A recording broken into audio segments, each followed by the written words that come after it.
Thank you very much.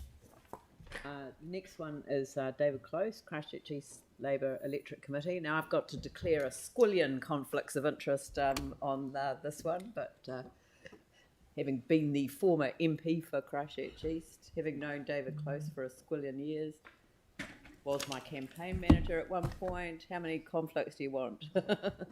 But welcome. Good to see you. Well, thank you, Madam Mayor. Sarah will do the presentation. Sarah Whitcomb-Dobbs. Tēnā koutou katoa, e mihi ana ki ngā tōku o nehi o Waitaha e noho nei au. Ko Sarah Whitcomb-Dobbs, tōku ingoa, nō reira, ngā mihi mahana ki ngā whānau whanaunga. Kia ora, I want to also introduce David Close, who was on the council for 24 years, as you've just referred to. And I'm speaking on behalf of the Labour Electorate Committee, Christchurch East Local Policy Committee. So I'm the chair of that, but David Close is probably the brains.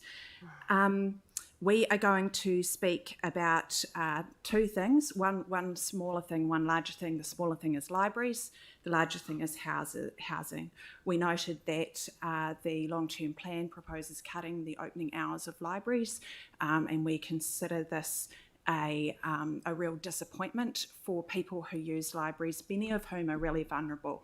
They are a last bastion of free, public, democratic spaces where people can go and access a bunch of things in addition to books. So you will have had other people talk to that, and the gentleman who spoke prior to us, I think, made that point really well, of the value of libraries.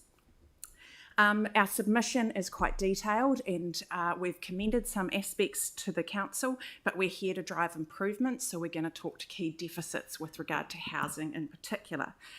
As we know, there's a housing crisis, and the council itself has set itself a goal of the provision of accessible, affordable and safe housing for vulnerable groups of people, in particular the elderly, people with disabilities and people on low incomes. I would also add that there are many people who are unable to access housing through private rental markets because of their own difficulties, in that they may not be able to keep their spaces there due to addiction or mental illness, and social housing is an absolutely essential part of safely housing people with those kinds of challenges.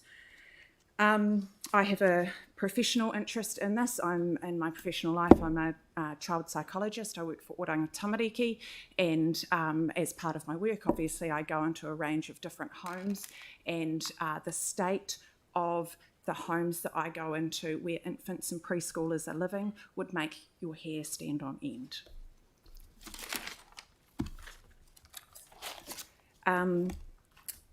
The social housing the council provides is good, but the 10-year plan is to restore the social housing units to the numbers that were existing before the 2011 earthquakes. There is no increase in social housing in the long-term plan. Despite the increase in population and the increase of proportions of elderly people in our community, the existing housing stock is good, but it is so inadequate to address the need. So we propose in our submission that the council recognise the discrepancy between their own stated purpose of the housing policy and the actual implementation as described in your long-term plan.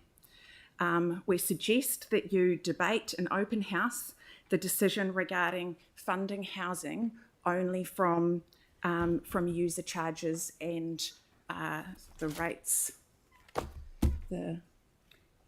The income-related rents. That's the phrase I was looking for, thank you.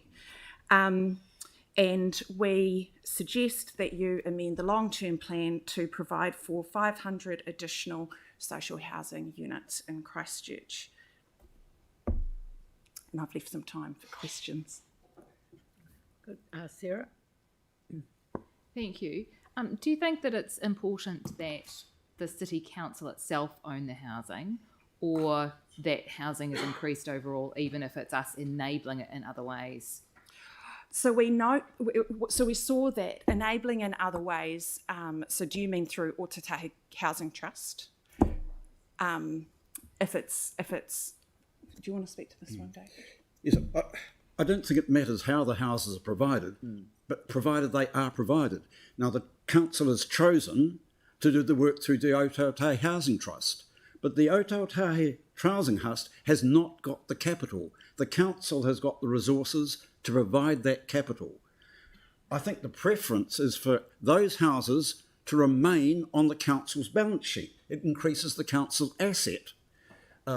It makes the council stronger. And of course, the income-related rents do provide a significant proportion of servicing the loans that you'd need to take out.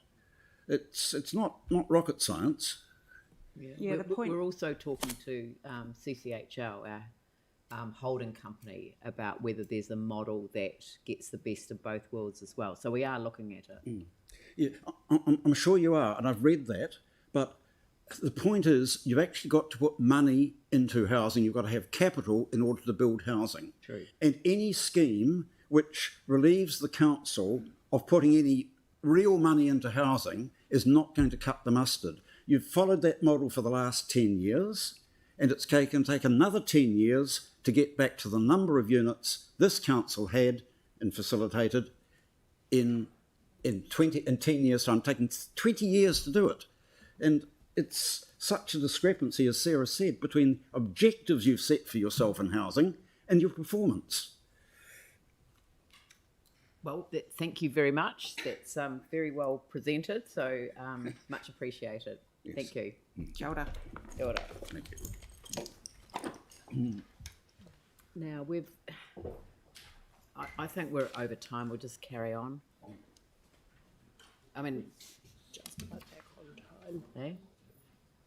if we didn't do that. Yeah, that's We're back right. on. So could